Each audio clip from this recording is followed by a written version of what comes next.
Sí, bien, buenísimo. Se solucionó el problema del micrófono entonces, porque estaba hablando, pero se ve que no salía. Como le decía todo, bueno, buenos días.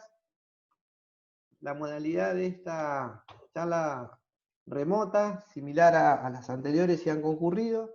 Vamos a ir pasando imágenes e ir explicando algunas cuestiones técnicas que refieren a la colocación del catéter, al cuidado. Sobre todo, aquel que tenga preguntas, que la pueda ir escribiendo en el chat. Cuando finalice la misma presentación, nos iremos respondiendo si estamos en condiciones de hacerlo, por supuesto. Me pidió la organización que les avise que este material que vamos a ver va a estar disponible a partir del martes, ¿sí? Así que bueno, espero que sea provechoso y después estaremos contestando las preguntas al finalizar.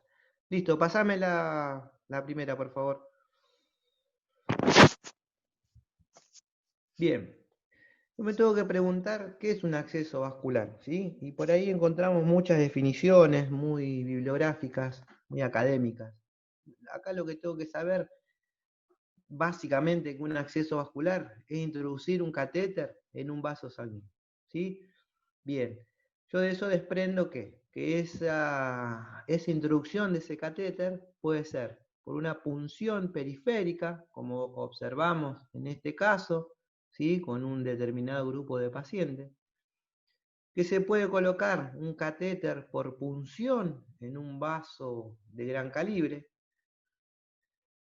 y a veces, que es lo que se estila sobre todo en la parte neonatal de hace años, ¿sí? Ya del año 78 que se hace esto en Buenos Aires, comenzó en el Hospital del Niño Ricardo Gutiérrez y después se fue haciendo de uso masivo en otras unidades de cuidados intensivos, neonatales, estoy hablando en este caso, que es la inserción de un catéter periférico y a través de él se introduce otro catéter más fino que llegamos a una posición central, como vemos acá en esta placa. Después vamos a ver en la siguiente una definición más concreta de lo que es, o cuando escuchamos en un pase de sala o leemos en alguna bibliografía que habla de posición central. Ya vamos a ver bien cuál es la posición, ¿sí? Lo que solamente quería recalcar es que yo a través de una punción de un sitio periférico, fíjense cómo está el recorrido del catéter, viene por el brazo, llega a la clavícula, subclavia, ¿sí? Baja por la vena cava. Bueno, en este caso hay que retirarlo, pero la posición central es eso, a eso se entiende, se refiere. Siguiente. Bien, y dentro de los que trabajamos con niños o aquellos que no trabajan y por ahí les toca algún, algún episodio, ¿sí? De recepción de niños y necesitan habilitar una vía venosa, en los cuales muchas veces es muy difícil hacerlo en forma periférica, eh, por un montón de causas, desde el unto sebáceo que cubre el niño, de la hipotermia, de la vasoconstricción periférica que sufre, ¿sí? Recuerden que el niño cuando nace presenta crocianosis. Y una de las vías que se utilizan, sobre todo en caso de urgencia, es el cordón umbilical. ¿Mm? A través del cordón umbilical lo que podemos introducir es un catéter arterial, que pueden ser dos, y un catéter venoso. Siguiente.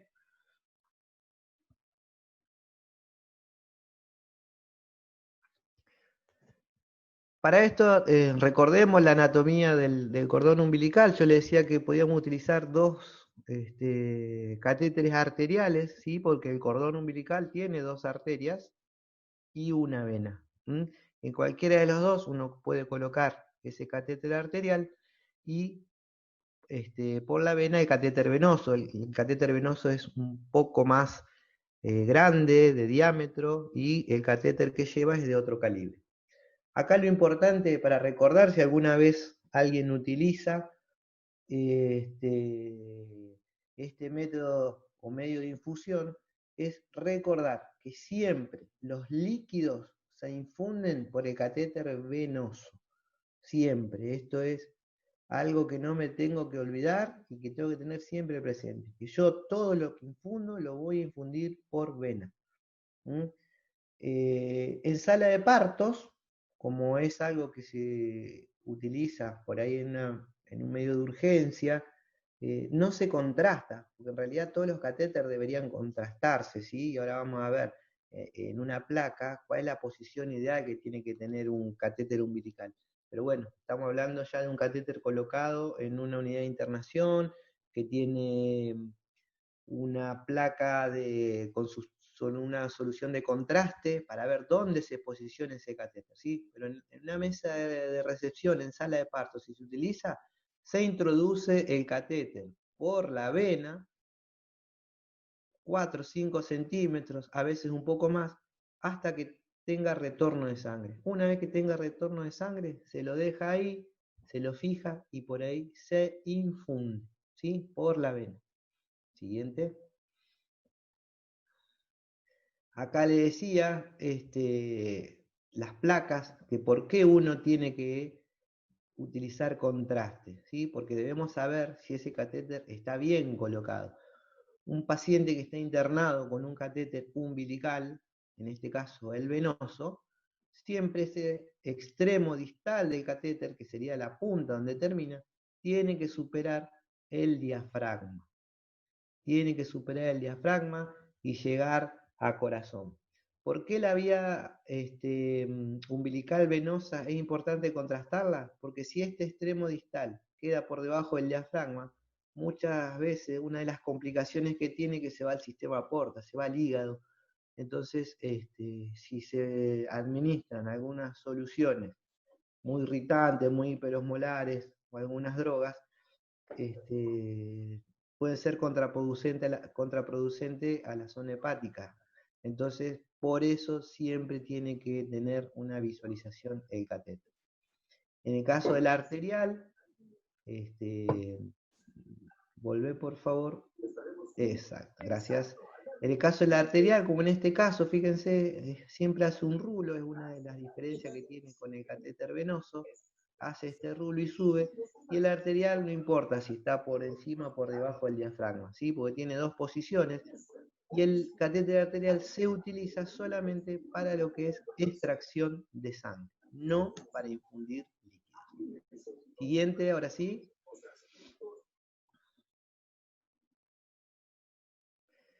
Y acá vemos, fíjense, bueno, en este niñito muy prematuro, por ahí en el momento de la recepción de este chico, el momento de la internación inmediata, no es conveniente a lo mejor colocarle una vía venosa periférica o una central por distintas cuestiones, de la hipotermia, de un problema de volemia, bueno, por un montón de factores. Entonces, ante esta agresión, lo primero que se pudo haber hecho en sala de parto, como se hizo en este caso, es utilizar el cordón umbilical para ponerle los catéteres. ¿Sí? En este caso, tiene un catéter venoso y un catéter arterial.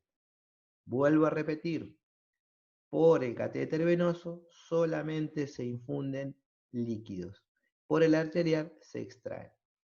Acá hay un gráfico, antiguamente, cómo se fijaban los catéteres, ¿sí? El sistema en puente se llama, ya casi no se ve, pero le quería mostrar a través del monitor, fíjense acá, ¿sí? Este paciente tiene lo que está en rojo, una vía arterial conectada a un transductor, y ese transductor se conecta al monitor, y uno puede tener un control estricto de tensión arterial invasiva, ¿sí? Porque ese catéter está en la arteria, y acá abajo fíjense la diferencia de colocar un mango de tensión arterial no invasiva, ¿sí? Acá siempre el equipo de salud, si tiene colocado este dispositivo, es el más fidedigno y el cual se va a llevar para establecer algún tipo de diagnóstico. Siguiente. Ahora vamos a ver, para aquellos que nunca tuvieron la oportunidad de ver, cómo es la técnica y la introducción de un catéter umbilical.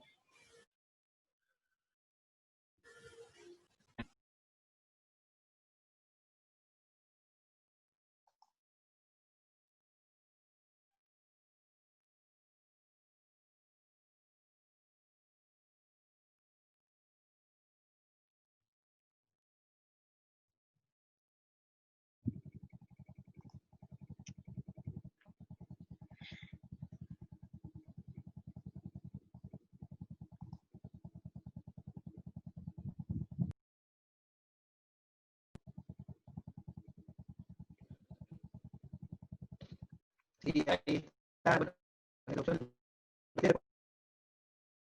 bueno, acá más uno ve el procedimiento, pero esto lleva a veces un tiempo de dilatación de la arteria a través de una pinza, cierta manipulación del cordón, porque no se puede hacer fuerza con el catéter, ¿sí? Tiene que pasar limpiamente, y una vez que se introduce, que esto es una práctica que realiza el médico, una vez que introduce el catéter, a través de una tabla que hay de medición, se introduce el catéter en la longitud que dio esa tabla.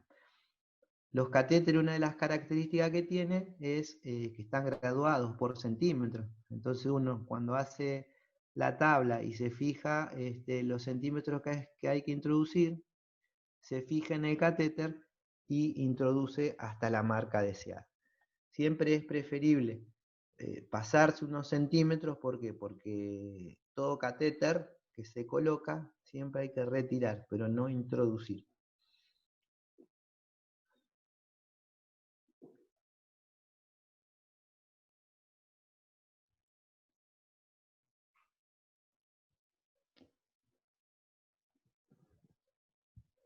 Bien.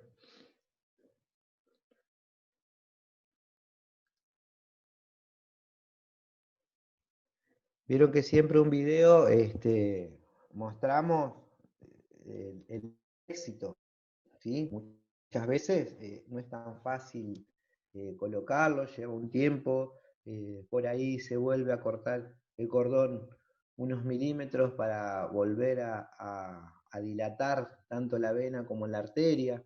La condición del paciente también es importante. Entonces, por ahí lo que vemos en 30, 40 segundos de un éxito, por ahí lleva bastante tiempo poder hacerlo. Bien, pasemos ahora a los accesos periféricos, ¿sí? Siempre decimos que cuando vamos a colocar un catéter de esto, vamos a colocar un Avocat, ¿sí? En realidad Avocat de la marca, lo que yo voy a colocar es un catéter periférico.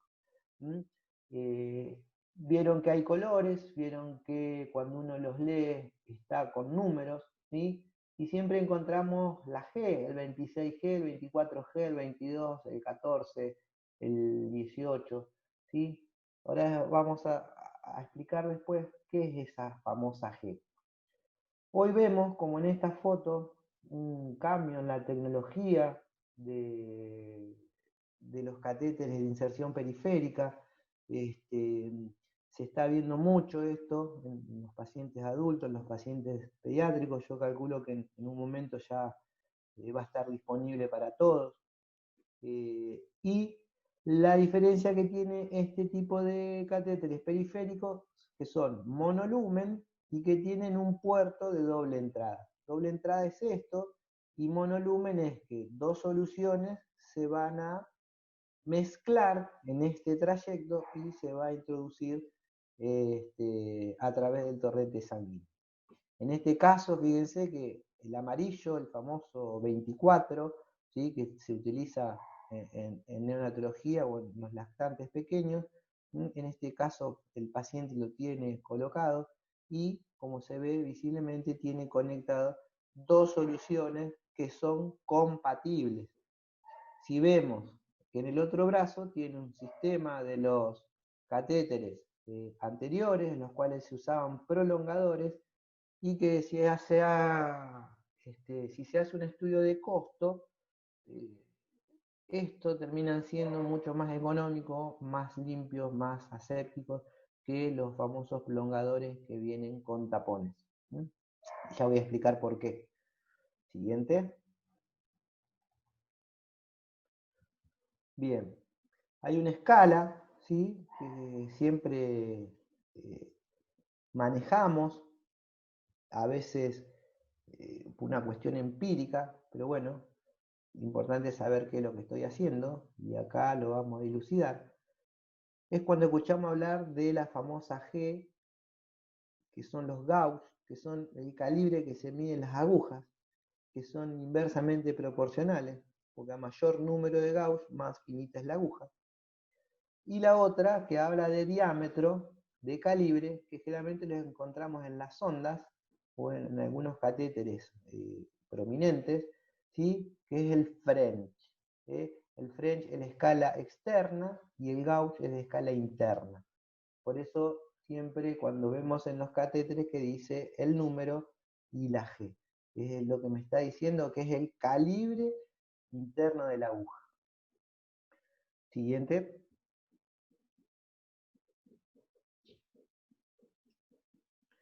Y acá lo vemos más gráficamente, que después esto ustedes lo van a tener. De todos modos, esto lo pueden buscar como una cuestión personal. Hoy en internet lo encontramos fácilmente.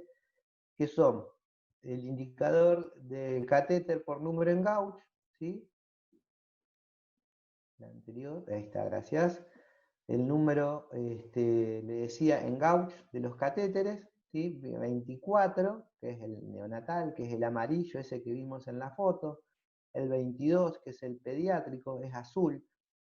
¿Sí? El 20, el 18, el 16, el 14. Vieron que no importa la marca porque ya está internacionalizado o estandarizado los colores. Lo importante de esto es recordar que ese gauge, que era el diámetro de la aguja, y como verán, que a medida que vamos cambiando los catéteres, los calibres, yo voy a poder infundir mayor cantidad de líquido o menor cantidad de líquido. A mayor número, dijimos, de gauge, más finita es la aguja. Entonces, voy a pasar, si no tengo una bomba infusora, menos cantidad de líquido por minuto o por hora. Se cambia el caudal si no tengo una bomba infusora que me lo administre. Pero eso es lo importante. Muchas veces, por ahí en nuestra formación nos decían, un paciente chocado hay que ponerle un catéter 16 gauge, ¿sí? 16 gauge, número más bajo, mayor calibre. ¿Qué pasaba? Que el paciente a veces no estaba en condiciones de poder recibir un catéter de grueso calibre. Entonces, ¿qué se termina haciendo? Colocando 3, 4, 22 en lo posible hasta poder hidratarlo, que el paciente se compense, y después, una vez que esté compensado, sí tratar de colocarle a lo mejor un catéter de mayor calibre, la aguja, o sea, mayor calibre, menor gauge, pero que me permita infundir mucha mayor cantidad de líquido que uno más finito. Es un trabalengua, pero bueno, hay que entender lo que es inversamente proporcional. Más chico el número de gauge, ir viendo por números cómo es la relación con el diámetro interno de la aguja. Número menor, 14, más grueso es el calibre. Número mayor, más finito es el calibre del catéter que vamos a utilizar. Es más, acá hay 24, pero en su momento había 26, que era para un pacientito como el que vimos en la foto que tenía los catéteres umbilicales colocados. Siguiente, por favor.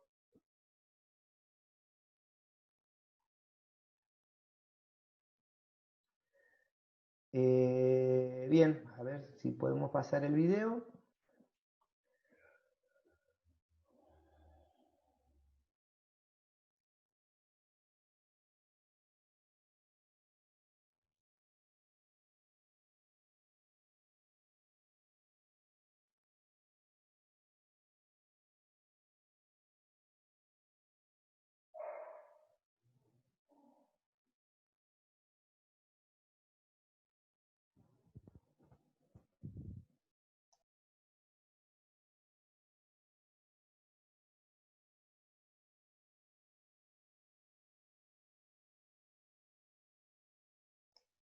Bien, me parece, bueno, este era uno de los motivos del inconveniente, que prometo pasárselo nuevamente para que ustedes lo reciban al video de la colocación del catéter que les estaba diciendo, pero bueno, está relacionado a este video y vamos a aprovecharlo ya que lo estamos viendo. Esos catéteres que ustedes ven o que estuvimos mirando recién en la foto tienen en su extremo, en ese doble puerto, un tapón, ¿sí? Que es este tapón que se llama tapón antirreflujo. ¿Cuál es la ventaja de estos tapones? Que cuando uno administra una medicación, no utiliza agujas, no pincha la famosa goma de los perfus, no utiliza un prolongador que no tiene este tapón de seguridad y que es algo muchas veces que no es aséptico. Entonces la ventaja que tiene estos tapones es que vienen con estos catéteres incorporados y si tengo que utilizar no, sacalo al video que lo dejamos para lo último, por favor. Le decía de los catéteres, la ventaja que tiene es que no utilizo aguja, entonces disminuyo costo de uso de aguja y ni hablar cuidado del recurso humano por la disminución de los accidentes por punción. ¿Sí? Esto puede quedar fijado en el paciente cuando suspende alguna hidratación parenteral y queda con un catéter intermitente para recibir la medicación.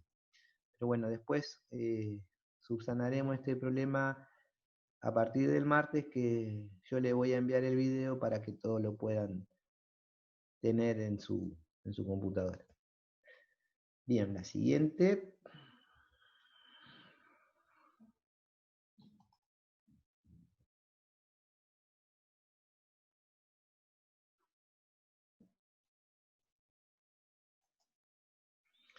Bien, recién hablaba de un catéter monolumen que tenía doble puerto. ¿Qué pasaba? Yo le expliqué que ese doble puerto podía infundir dos soluciones y se comunicaban o se encontraban en este catéter, que es la prolongación, e ingresa al torrente sanguíneo. Ese catéter es un monolumen. ¿Por qué? Porque tiene un solo lugar o un solo espacio donde se infunde un líquido. Ese monolumen puede tener un doble puerto o muchas veces ese monolumen se le puede colocar una llave de 3 vías. ¿Qué pasa? Que si yo utilizo este sistema de monolumen y le pongo una llave de 3 vías o le dejo este doble puerto, todos los líquidos que yo voy a administrar tienen que ser compatibles. Si no, no se puede pasar. ¿Sí? Esa es la desventaja que tienen los catéteres monolumen. Siguiente.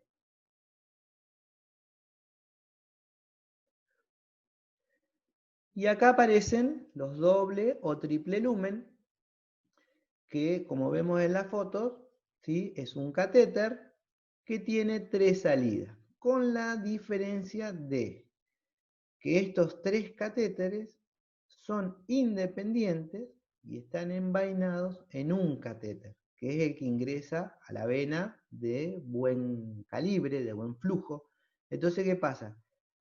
Esto se coloca en la vena y esto es lo que nosotros observamos en el exterior. Entonces yo puedo infundir desde una alimentación parenteral, desde una corrección de algún tipo de solución y hasta puedo administrar un hemodiderivado, cosa que con un monolumen no podría hacerlo. Pero si tengo un triple lumen, sí. ¿Por qué? Pues son 3 catéteres independientes que están envainados en un solo catéter.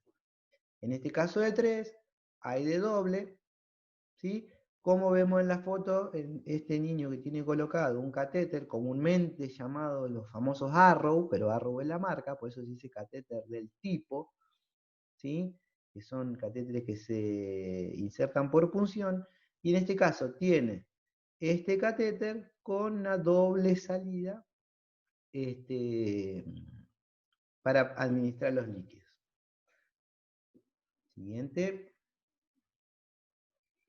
Hoy hablaba de posición central y esta terminología la escuchamos cuando manejamos este tipo de catéter.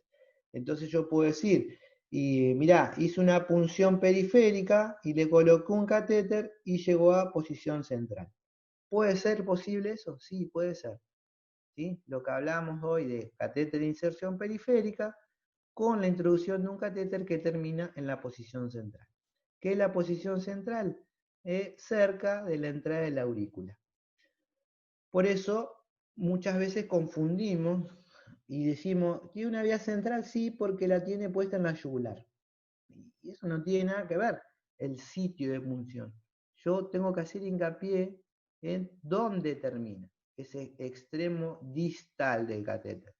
Entonces, si yo digo, ¿tiene colocada la yugular externa por punción? Sí, le coloqué a lo mejor un catéter periférico y le introduje un catéter más fino, que es lo que hace el cirujano a través de una técnica que se llama técnica de Seldinger, que es la colocación del tipo de los Arrow, ¿sí? Hace una punción, viene sangre, retira el mandril, introduce una guía y después a través de esa guía introduce el catéter y lo va a alojar a la posición central, ¿sí? Pero esto es lo que siempre tenemos que tener en cuenta cuando escuchemos hablar de posición central.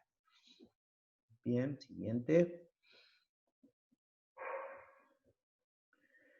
Esto, tanto los doble lumen, triple lumen, yo le decía que no importa la cantidad de salidas que tenga, acá el catéter que ingresa al túnel o a la vena de buen calibre es 1.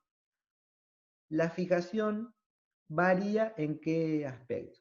Que en los periféricos yo estoy utilizando este sistema, el del apósito transparente conocido como Tegader, incluso para estas vías que coloca el cirujano. También coloco para su curación este tipo de apósito transparente porque me permite ver el sitio de punción, el sitio de inserción, cómo está, si sigue sangrando, si no sangra, si se enrojece la zona. Por eso es importante siempre tener la transparencia del lugar donde se inserta el catéter, evitar taparlo. Y hoy en día se está manejando este tipo de apósito transparente, que son estériles, que vienen con gluconato de clorhexidina, ¿sí? Eso amarillo que ven ahí. Entonces eso se coloca en el sitio de inserción y evita estar curando periódicamente a los catéteres centrales. No quiero hablar mucho de curación, de normativa, ¿por qué? Porque cada lugar específico, un hospital, un sanatorio, trabaja siempre en base a lo que dictamina un comité de infecciones, que es el suyo, el propio. Por supuesto que esos comités de infecciones están conformados por las famosas enfermeras en control de infección, las ESI, y los cuales también van haciendo estudios propios, de decir, a ver, cuál es la metodología a emplear en el caso de curaciones de catéteres, si es cada 7 días, si es cada 24 las primeras horas, con determinada solución.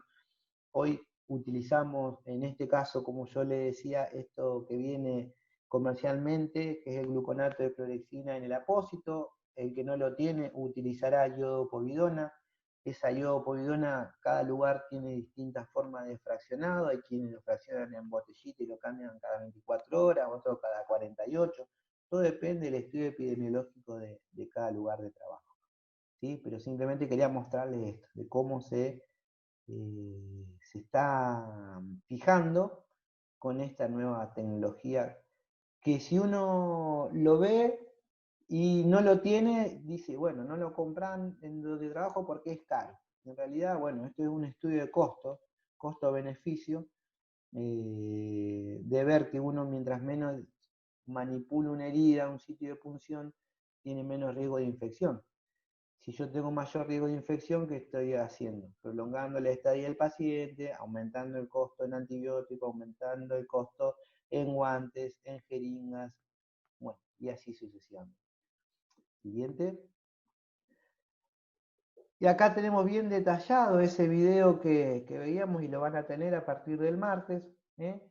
Que muchos catéteres están viniendo con esto en su extremo, que son los puertos o los tapones antirreflujo.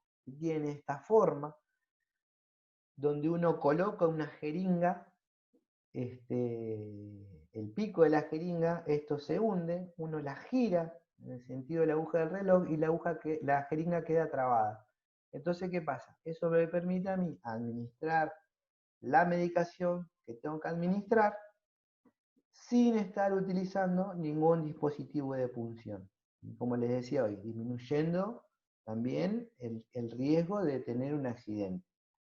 Esto se limpia como cualquier tapón con alcohol al 70, que es lo que se está utilizando últimamente en todas las unidades, y tiene una capacidad de aproximadamente, le estoy dando un marco, ¿sí? Entre las 600, 700, 800 veces que yo puedo introducir el pico de la jeringa y este tapón antirreflujo va a funcionar sin ningún problema. En más, hay una fábrica de estos tapones que ya diseñó las jeringas con este sistema, cosa de colocarla y girarla y que quede bien adaptada, lo que se llama un sistema Luber, como el que tiene la llave de 3 vías, como que tienen los catéteres. Es cuando uno coloca y gira la ruedita, o gira en este caso la jeringa, para que trabe en este anillo y así evite poder desplazarse. Siguiente. Bien, acá un poco respondo por ahí lo que mucha gente pregunta cuando uno habla de esto, o cuando trabaja y se está preparando en algún centro especializado, una terapia, sea pediátrica, sea de adultos, que si los catéteres se pueden heparinizar. Sí, todo catéter se puede heparinizar, por supuesto que no es esto una tarea independiente del enfermero, es decir, yo lo heparinizo y lo dejo. Por supuesto que tengo que consultar con la parte médica, que es aquel que está habilitado para indicarla, y el estado del paciente también es importante, no puedo heparinizar a todo el mundo. Estos catéteres de heparinización, yo le decía hoy, en el recién nacido se utilizaba para tomar la tensión arterial, se pueden heparinizar siempre y cuando se respete esta relación en la solución lavadora. ¿Cuál es la relación en la solución lavadora que se usa? En el recién nacido, en el pediátrico, se puede utilizar en el adulto, porque no va a producir ninguna alteración. Es que cada una unidad de heparina yo tengo que mezclarlo con cada mililitro de una solución fisiológica. El ejemplo más claro, o sea, 1/10 de mililitro, si esa jeringa de mililitro que está dividida en 10 partes, yo tomo una, saco esa de la heparina, que vendría a ser 500 unidades, y esta décima, esas 500 unidades, yo la voy a colocar en un sachet de solución fisiológica de 500 mililitros. Entonces fíjense, muchas veces cuando uno, desconociendo esto, prepara, no sabe qué cantidad de heparina le está administrando al paciente. Entonces, bueno, tengo que tener en cuenta esta relación de solución lavadora. 1/10 de mililitro de heparina por cada sachet de 500 de solución fisiológica. Es una solución que cuando uno prepara dura 24 horas, se tiene que ir cambiando y por supuesto debidamente registrado ese sachet con un rótulo porque tiene heparina. Siguiente.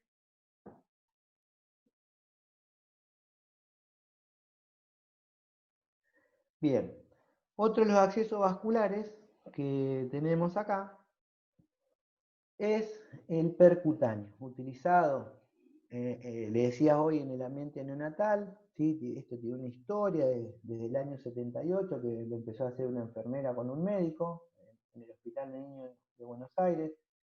Bueno, lo que ya tenemos años en enfermería y neonatal, fuimos aprendiendo y fuimos haciendo una cadena con otros colegas para que todos estén en la capacidad operativa de poder hacerlo, porque era muy importante para el paciente y después vamos a ver las ventajas, ¿sí?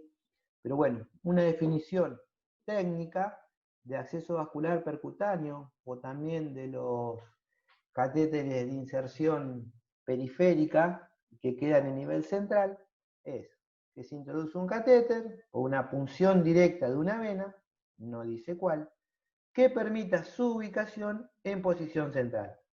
¿Qué era la posición central? Recordemos el gráfico que vimos, ese extremo distal, o sea, la parte más lejana de mi persona, o sea, la parte más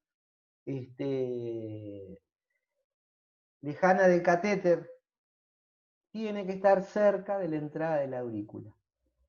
¿Por qué? Porque yo en ese lugar, el catéter ubicado en ese lugar, todo lo que infunda una solución hiperosmolar, una droga vasoactiva, tiene mucho flujo de sangre, entonces va a evitar que tenga algún tipo de complicación a nivel vascular. Esto lo van a tener, por supuesto, del martes, pero bueno, después si ustedes se fijan, hay muchos videos también, y ahora vamos a ver uno al final. Siguiente, el anterior, por favor.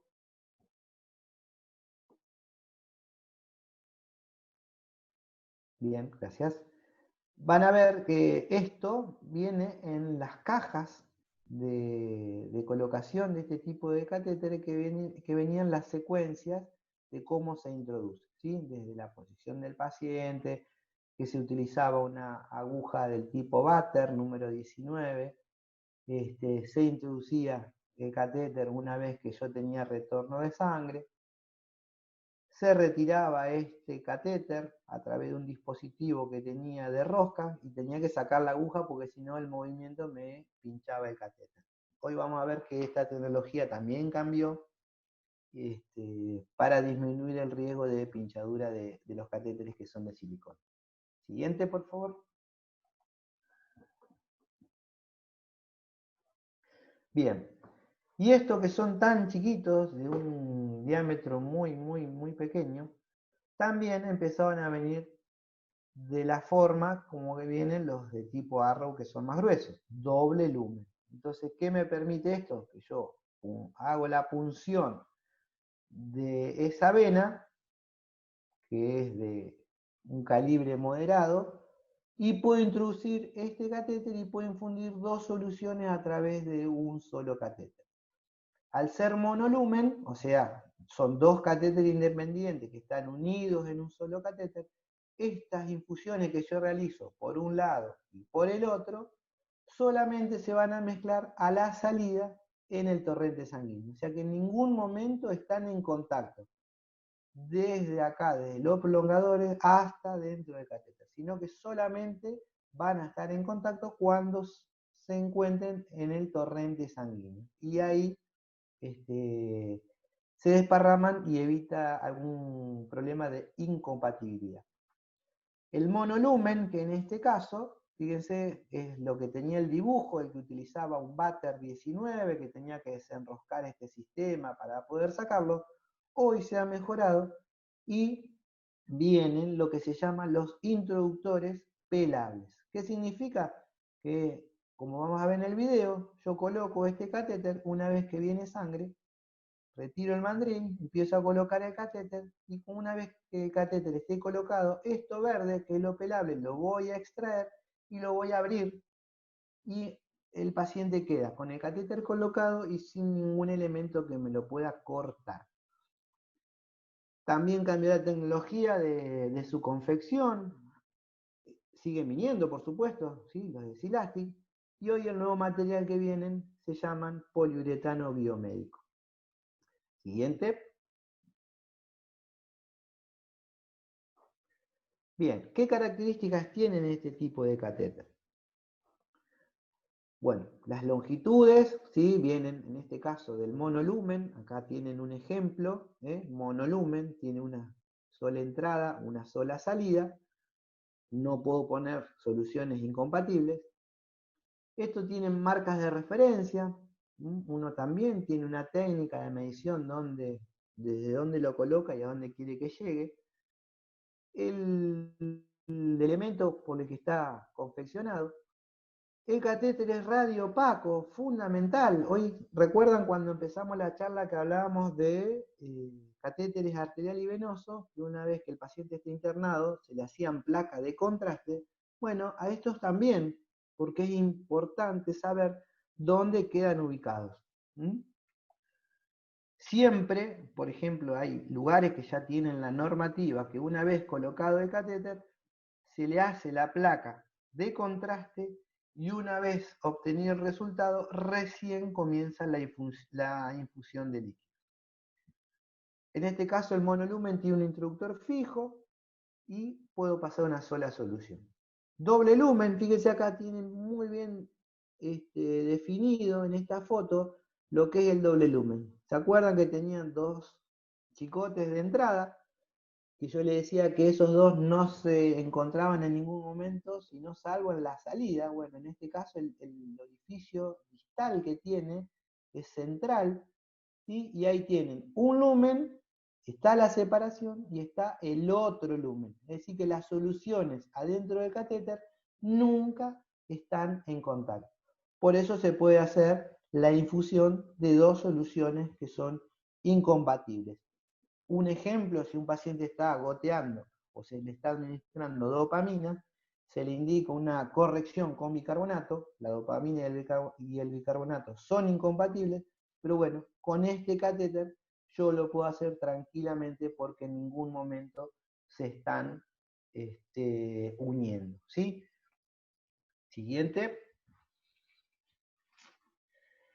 Bien, ¿y a qué les indicamos? Uno cuando habla de acceso vascular percutáneo lo asocia a los niños, pero en realidad acá vemos un adulto que tiene un catéter del tipo Arrow, como veíamos hoy, monolumen, doble lumen, triple lumen, y yo le mencioné que utilizaba una técnica que se llama Seldinger.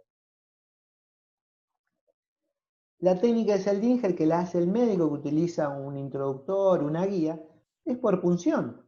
Y también esa punción es de un vaso de gran calibre, que generalmente utiliza el subclavio, ¿sí? O la yugular, y si bien el cirujano lo puede hacer en la yugular interna, cuando no se puede observar la externa, pero bueno, tiene que estar en, en condiciones operativas esta persona que lo va a hacer, ¿sí?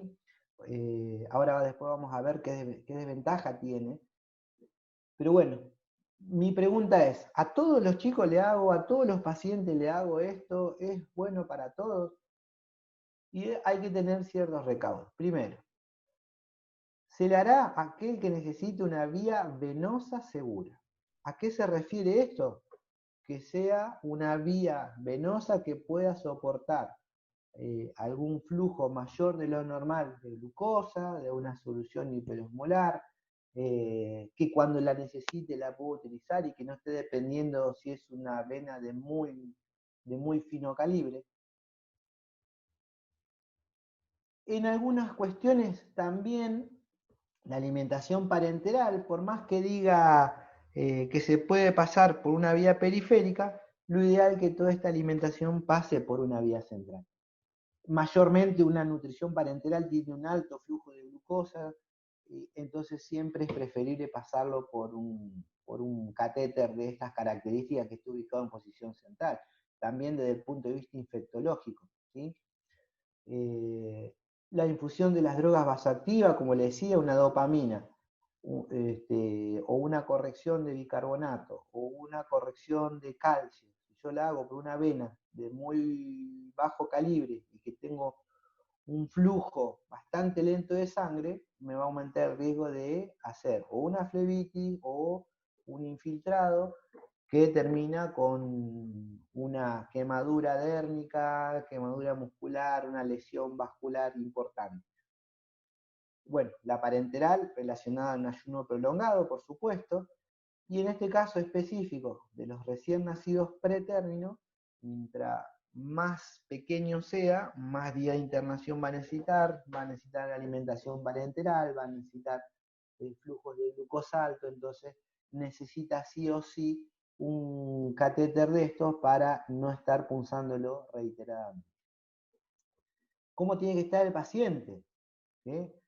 Primero, lo ideal, esto estoy hablando de lo ideal, sería que sus accesos vasculares estén intactos, es lo ideal.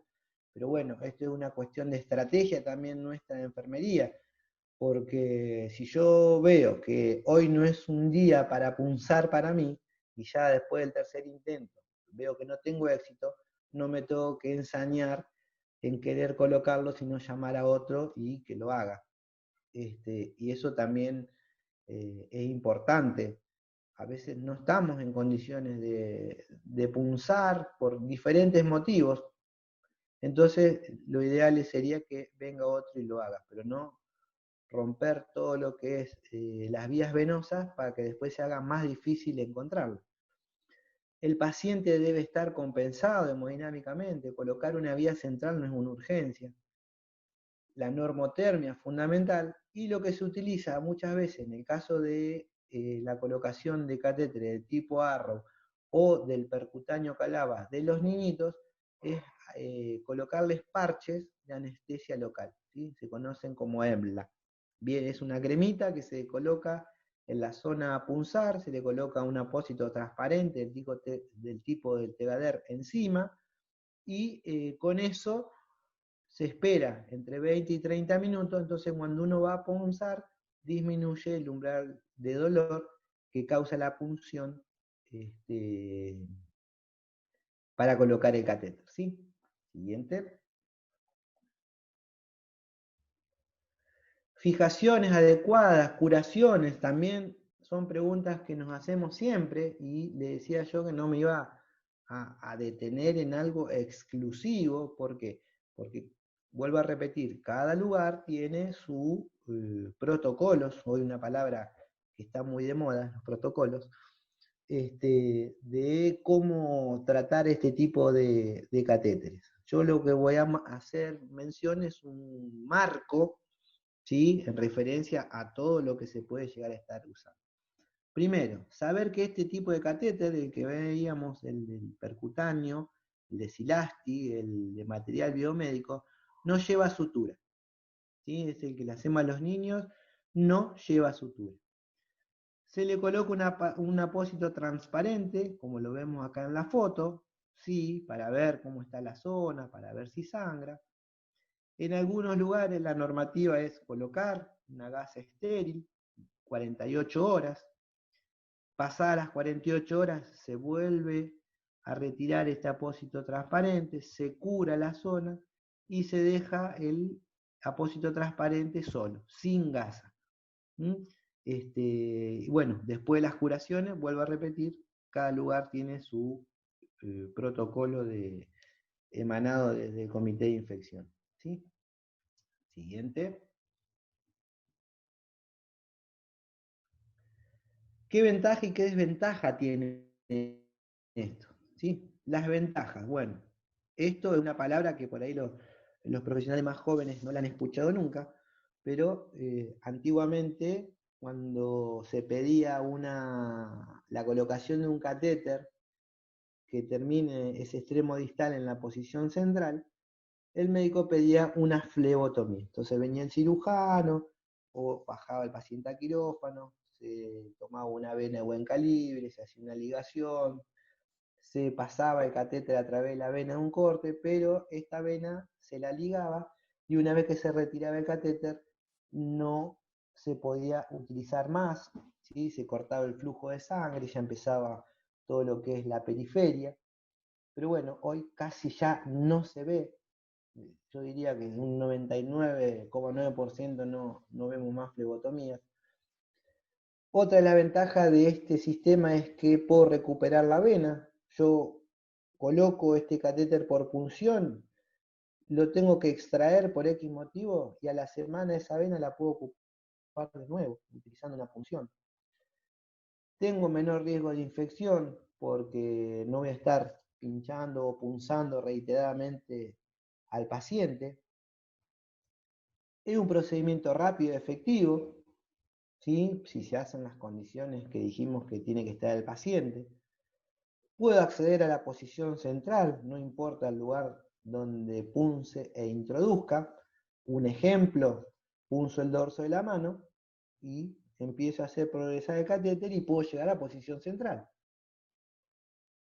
No necesita ningún tipo de férula, el paciente si se coloca en los brazos, en la mano, en la axila, lo puede mover tranquilamente, no necesita ningún tipo de férula especial. No deja cicatriz, la única cicatriz que le va a quedar es por un tiempo, es el sitio donde se le hizo la punción. Puedo pasar soluciones de alta concentración, una parenteral con mucho flujo de glucosa, Y hay pacientes que tienen antibióticos o algún tratamiento con fármacos por tiempo prolongado, entonces muchas veces se consulta con el equipo de salud para ver si se puede hacer de esta forma, entonces evita estar punzando al paciente cada vez que va a recibir la medicación. Desventajas también tiene, ¿por qué? Porque al ser tan finitos se pueden tapar, se pueden pinchar, al no tener suturas se pueden deslizar cada vez que yo lo curo, se me puede ir saliendo, y recuerden que todo catéter que sale no se puede volver a introducir. Si tengo que administrar el paso de algún hemoderivado, con estos catéteres no lo puedo hacer por goteo, y esto lo quiero aclarar, es por goteo que no puedo pasar. Sí lo puedo hacer a través de una bomba de arrastre, o sea, una bomba de jeringa. Otra desventaja que no puedo hacer extracción de sangre, no es lo ideal, porque el catéter a veces se colapsa y no tengo ese retorno que necesito tener.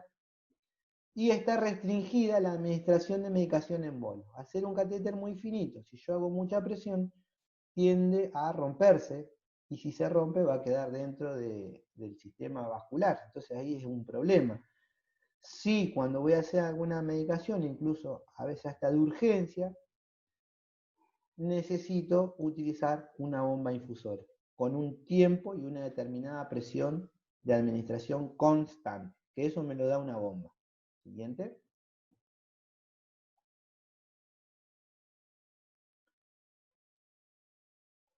¿Cómo vamos? ¿Están cansados? ¿Están aburridos? Escríbanme en el chat si se va entendiendo, si hay algo que podamos mejorar, ¿sí? Porque esta es una de las desventajas que tiene la virtualidad, ¿sí? Que uno habla y le habla a la pantalla y trata de imaginarse la atención del grupo, que es lo que a veces nos permite interactuar cuando esto lo hacemos en forma presencial. Bien, sigamos entonces. Complicaciones. Así como vimos que tiene muchos beneficios, a veces también esto tiene un cierto margen de error, en los cuales tengo que disminuirlo. Uno de ellos es la punción arterial. ¿Por qué digo esto? Porque muchas veces uno trabaja por anatomía y a veces falla. ¿Por qué digo por anatomía? Porque a lo mejor una punción femoral, que no todo el mundo la puede hacer, yo me voy a guiar anatómicamente que tengo vena, vena, arteria, nervio. Entonces, utilizando la arteria como referencia, puedo llegar a punzar. Pero bueno, a veces podemos fallar, hago una punción arterial equivocadamente, y no es el problema el de la punción arterial. El problema muchas veces de la punción arterial es el cuidado post punción arterial. Esto es una foto que encontré que habla muy específicamente de eso. Yo puedo hacer una punción arterial acá, controlé muy mal lo que era la irrigación distal, y este paciente terminó con alguna lesión, porque por falta de irrigación, por necrosis, y termina con una amputación. Yo siempre digo, la punción arterial es la más fácil, porque yo siento que la arteria late, introduzco la aguja y hago la extracción. El tema está en después, cuánto tiempo debo estar para observar, comprobar, y lleva tiempo. Entonces, lo que hay que ver es que si yo hago esta punción en esta forma accidental, porque la punción arterial no es una práctica de enfermería, sino que la hace el técnico o el bioquímico, es siempre controlar del sitio de punción hacia abajo cómo está el color, cómo está la temperatura, si tiene el pulso, observar cualquier tipo de anormalidad para dar enseguida un aviso inmediato, ¿sí? Bien, la flebitis química también es rara, pero puede pasar. La infección del sitio de punción también puede pasar. Una curación que no es la correcta, porque el antiséptico ha estado mucho tiempo en una botella y está colonizado, o mala utilización de los guantes estériles, un montón de situaciones, que eso también nos hace ver qué es lo que estamos haciendo mal. Arritmia bradicardia, si el catéter está muy colocado, y ha pasado la línea central y queda a lo mejor alojado dentro de alguna cavidad. Un neumotórax, o sea, el neumotórax puede pasar si uno realiza una punción a nivel de la yugular externa. Uno, cuando utiliza esta vía, nunca debe pasar la línea clavicular, o sea, el extremo de la aguja, no debe pasar la línea clavicular porque aumenta el riesgo de producir un neumotórax. Esta maniobra es programada, no improvisada. ¿Sí? ¿Por qué? Porque recordemos lo que hablamos hoy primariamente. El paciente tiene que estar compensado, tiene que estar normotérmico, no es una urgencia. Tengo que tener el tiempo suficiente para hacerlo, porque así como es una maniobra rápida y efectiva, a veces se demora. Entonces, todas esas cuestiones uno las tiene que tener en cuenta antes de hacer esto, y que no es una urgencia, ¿sí? En lo posible 2 personas, porque muchas veces el paciente no está en ventilación mecánica, ni relajado ni sedado, lo mismo que el adulto. Si llega a estar con alimentación continua, hay que suspenderla. ¿Por qué? Porque por el dolor puede llegar a vomitar, y si está en mala posición puede tener alguna complicación del tipo de broncoaspiración. Y en el caso de la pediatría, la inmovilización efectiva es el 99,9% del éxito.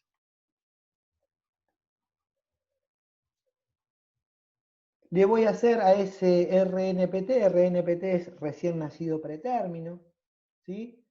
Y bueno, fijarse que cuando yo le voy a hacer a este RNPT, que sería lo ideal, también corro el riesgo de que ese paciente se me enfríe muy rápido, se me pueda descompensar, se me pueda extubar si está en una asistencia ventilatoria mecánica. O sea, todas esas cuestiones tengo que tener en cuenta siempre cuando voy a trabajar. Incluso con el adulto, recuerda la foto donde estaba ese adulto en la terapia intensiva. Muchas veces tiene una vía periférica, no come, no se alimenta porque está en terapia por la vía oral, tiene una sonda nasogástrica, está alimentándose en forma continua y se le decide hacer una vía central. Entonces hay que suspender la leche. O sea, no siempre lo relacionamos al tema pediátrico, sino a la condición que está presentando el paciente que va a recibir este procedimiento. Siguiente. Bien.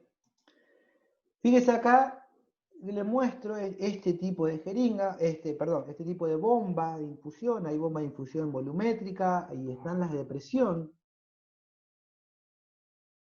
En este caso, todas las bombas de presión trabajan con este sistema de medición internacional, que es el P6, ¿sí? Entonces fíjense que a medida que la jeringa es más pequeña, mayor presión le estoy haciendo. Entonces, si yo hago presión con una jeringa de 1, tengo más posibilidad de romper el catéter que si quiero lavar con una jeringa de 10. ¿Por qué? Porque una jeringa de 10 es un diámetro más grande y necesita menos presión para infundir que una jeringa de 1 mililitro, que es mucho más finito. Esto para que nosotros tengamos en cuenta muchas veces cuando decimos es preferible que lo haga por la bomba y no por un bolo de jeringa manual que podemos llegar a hacer, ¿sí? Siguiente. Y este es un tema que ya estuvimos hablando con los organizadores, que aprovecho a agradecer su invitación para poder participar de esta charla, que son las bombas infusoras. ¿Cómo programo las bombas infusoras? Acá me olvido del macro, del micro, y entra lo que estamos en la pedagogía, en la enseñanza, en la instrucción de los futuros enfermeros y de los enfermeros que están trabajando, que todas estas bombas se programan en mililitros hora, ¿sí? Cuando hablamos de mililitros hora, yo programo una bomba, tengo que asociar a microgotas y hacer ese cambio de gotas, de volumen, que en realidad volumen o mililitro es lo mismo y trabajamos todos. Por más que no tenga una bomba difusora, yo trabajo con macro. Con microgotas trabajo con volumen, porque la sumatoria de esas microgotas producen un volumen. Pero bueno, le decía a la gente de la organización que pongamos en esta diapo, en esta filmina, como la llamamos antes, que para la próxima, que es un tema que seguramente muchos querrán participar. Siguiente. Bien, y esto es una de las cosas que siempre encontramos cierta resistencia. Nosotros enfermeros hacemos de todo, ¿sí? Pero no nos gusta escribir. Y ese es un error muy grande, porque la parte legal es fundamental, el cuidado de uno desde el punto de vista tanto biomédico como legal es importante. Entonces, sí tengo que tener la costumbre de registrar lo que se le hace al paciente. Entonces, se registra el procedimiento, qué tipo de catéter se le colocó, si es monolumen, si es doble lumen, si es triple lumen, si lo hizo el cirujano, si lo hizo el médico terapista, dónde quedó fijado, sobre todo aquellos que no tienen sutura y los que tienen sutura también, porque se pueden mover, cómo se cura. En algunos lugares hay hoja de curaciones, otros llevan un registro detallado, otros anotan en la hoja de enfermería, pero bueno, tengo que anotar cada vez que lo cure y siempre curarlo según la normativa vigente o los protocolos, no lo que a mí se me ocurra, sino lo que está escrito que tiene que hacerse. Si lo tengo que curar o observo a través de ese catéter transparente cómo está la piel, ese sitio de inserción, si está rojo, no está rojo, si sangra, no sangra, si tiene alguna pérdida de solución, si la zona está inflamada. Todo eso tengo que revisar cuando yo controlo a un paciente, y sobre todo si tiene un catéter, ¿sí?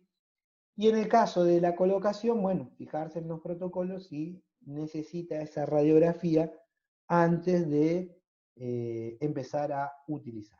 Siguiente.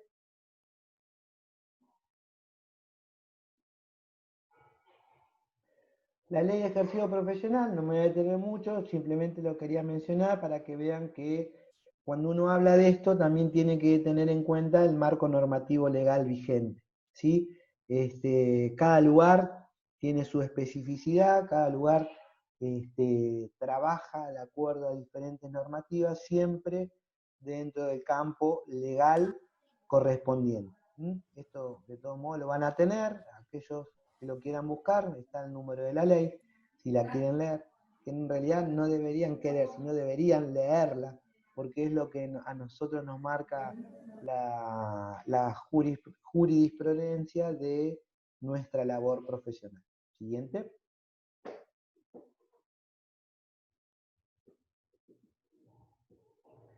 Bien, esto cuando estaba a cargo de la jefatura de neonatología del hospital, un día dije, a ver, todos sabíamos, pero como le decía, enfermería hace de todo, pero no le gusta escribir.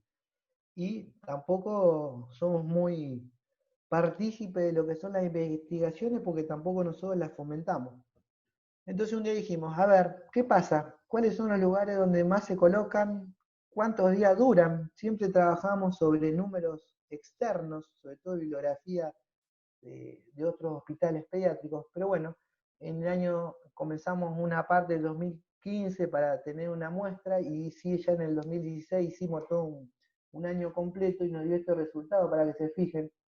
Las temporales, o sea, de la cabeza, 15 en un año, yugular 22, yugular externa, que es la que se utiliza, la que se ve, la axilar 22 también, los miembros superiores 77, lo que más se utilizó, y los miembros inferiores ya como último recurso 2 solamente en un año.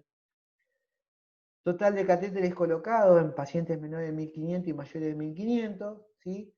Acá habla de todos, no está especificando de cuántos prematuros y cuántos términos, sino se tomó de todo, ¿sí? 134 en total en el año, se utilizaron, tanto monolumen como doble lumen. Este fue el año que empezamos a utilizar. Nos dio 1600 días total de permanencia la sumatoria, que de acuerdo al promedio de días, que por supuesto esto es todo tabulado, nos dio 12 días promedio. ¿Sí? 12 días promedio, recuerden que esto es un promedio, como pudimos tener un paciente que le duró 2 días, como tuvimos pacientes que estuvieron 45 días con un catéter colocado. Entonces, si uno esto lo traslada a disminución del dolor del paciente, disminución del riesgo de infecciones, administración de líquidos de grandes concentraciones de glucosa, de correcciones de soluciones hiperosmolares, al paciente es un beneficio sumamente importante. Siguiente, por favor.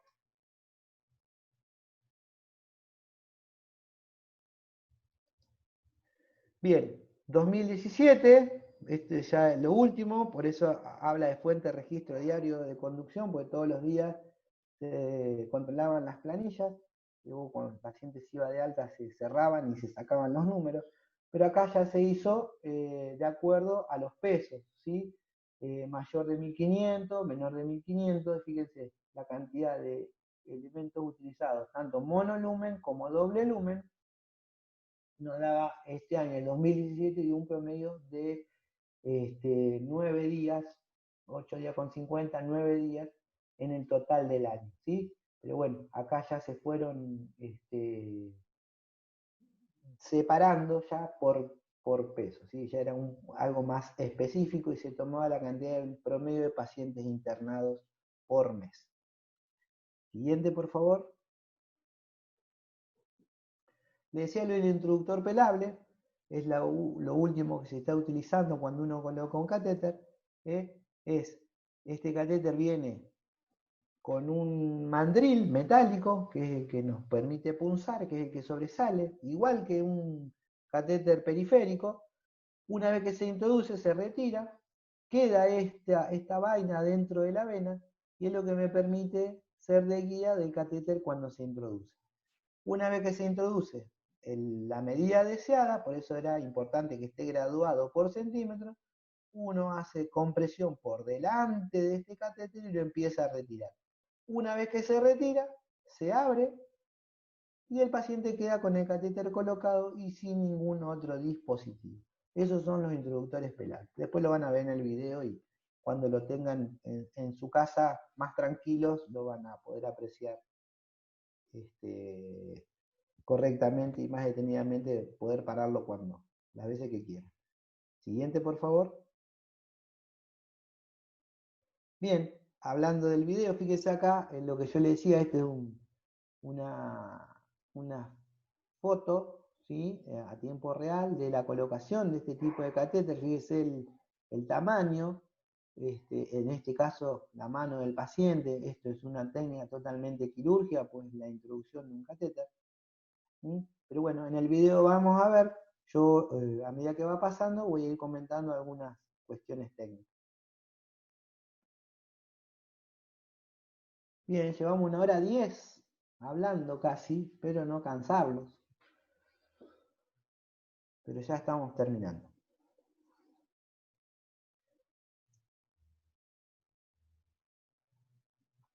Bien, acá esto antes se prepara toda la parte quirúrgica, todo estéril, ¿sí? Y recuerden que esto a lo mejor me olvidé mencionarlo, pero uno lo da como sabido, pero está bueno refrescarlo. Todo catéter que se va a introducir debe estar purgado, ¿sí? Con solución salina. En este caso, fíjense, ya está preparando a través de los tapones antirreflujo, tiene una traba de seguridad, pero este catéter que se va a introducir ya está purgado con solución salina. Ahí vemos el introductor pelable, está la cápsula del mandril, que es el testigo cuando entra en la vena, que se va a llenar de sangre. El catéter, todas esas marcas negras, está graduado por centímetro. Uno hace una medición del sitio donde va a punzar a donde quiere que llegue. El kit viene con 1 centímetro de papel estéril, y lo que trae también es una ligadura de silicona, que no es tan traumática como una ligadura de caucho. Fíjese que acá ya está seleccionada la vena, el paciente ya está, en este caso estaba ventilado, relajado, sedado, ¿sí? Va a introducir y esto es transparente, fíjese que se llenó primero de sangre y después se llenó la cámara.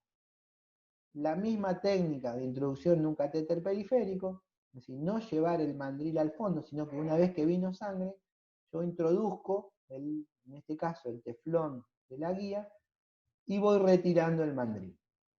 Tengo retorno de sangre, desligo y empiezo a pasar el catéter con una pinza metálica que trae el equipo, y esto, el cambio que hubo en la empresa que produce estos equipos, que es Argentina, se hizo una encuesta a través de una presentación escrita que hicimos varios, porque venía con una pinza de tipo plástico. Entonces, ¿qué pasaba? Cuando el plástico se llenaba o se mojaba con sangre, quedaba pegajosa y aumentaba el riesgo de deslizar el catéter hacia afuera. Entonces, a través de esas cuestiones técnicas que se plantearon desde enfermería, los fabricantes colocaron en los kits una pinza metálica.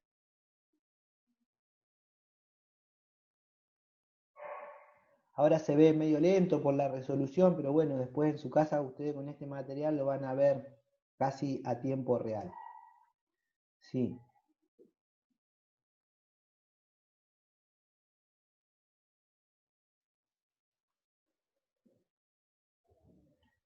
Bien, acá voy leyendo a medida que voy pasando, que está relacionado, unas preguntas de chat. Dice, todo catéter es colocado por un médico. En este caso, el que estamos viendo acá, el neonatal, lo hace enfermería por una cuestión jurídica, técnica, consensuada con las autoridades del hospital. Es más, le digo esto entre colegas, muchas veces se han capacitado a los cirujanos, que ellos vienen por sus propios medios a querer aprender, porque pues dicen que por ahí no tienen la habilidad de la punción.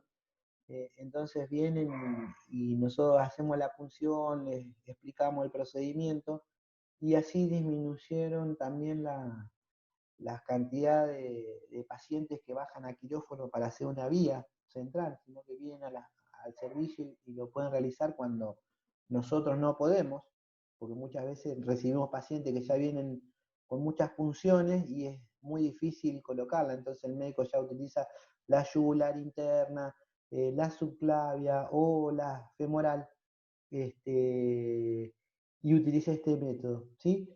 Pero bueno, en terapia de adultos sí lo hace el médico terapista. Dice, técnica para un fácil acceso venoso periférico en prematuro y pediátricos pequeños, además de temperatura corporal, a veces lo que se estila dar es sucrosa, ¿sí? Que viene 2,4 gramos de glucosa, se diluyen en 10 mililitros de agua, y se le va dando 1 o 2 décimas antes de punzarla, o se le empapa el chupete y se le da succionar. Esa sucrosa eh, sirve un poco para disminuir el umbral de dolor de ese paciente, y esa es una de las cosas que hay que tener en cuenta. Y por supuesto la fijación, muchos los envuelven, hacen la famosa técnica de niño envuelto, otros lo sostienen, incluso a veces hasta la madre colabora si puede estar y si quiere. No es lo conveniente, pero bueno, mientras el niño esté contenido, todo es posible. Material bibliográfico, vuelvo a repetir, esto, bueno, lo van a tener. En internet hay muchísimos, yo generalmente me baso en libros de enfermería, en libros neonatales, sea del manual de Garrahan, de Tapia, del Hospital Italiano de Buenos Aires, revista Fundasamil, de una publicación estadounidense llamada Neonatal Network, pero bueno, hay de todo en el mercado. Siguiente, por favor, del video. Gracias.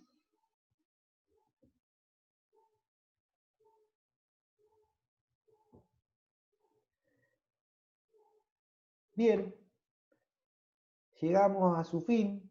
Estuve respondiendo preguntas mientras veíamos el video, así que si quieren hacer por chat, no sé cuánto tiempo más autoriza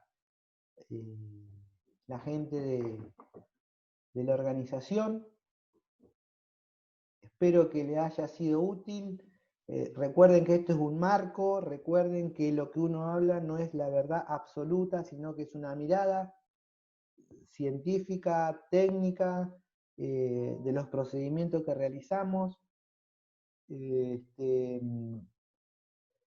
Por supuesto que después cada uno tiene una impronta, la impronta personal, la impronta de la destreza, de lo que va adquiriendo, de la experiencia, del lugar de trabajo, del acompañamiento de sus colegas, del acompañamiento del cuerpo docente, no del cuerpo docente de la escuela, sino del cuerpo docente que muchos hospitales tienen y hacen acompañamiento al personal de nuevo ingreso.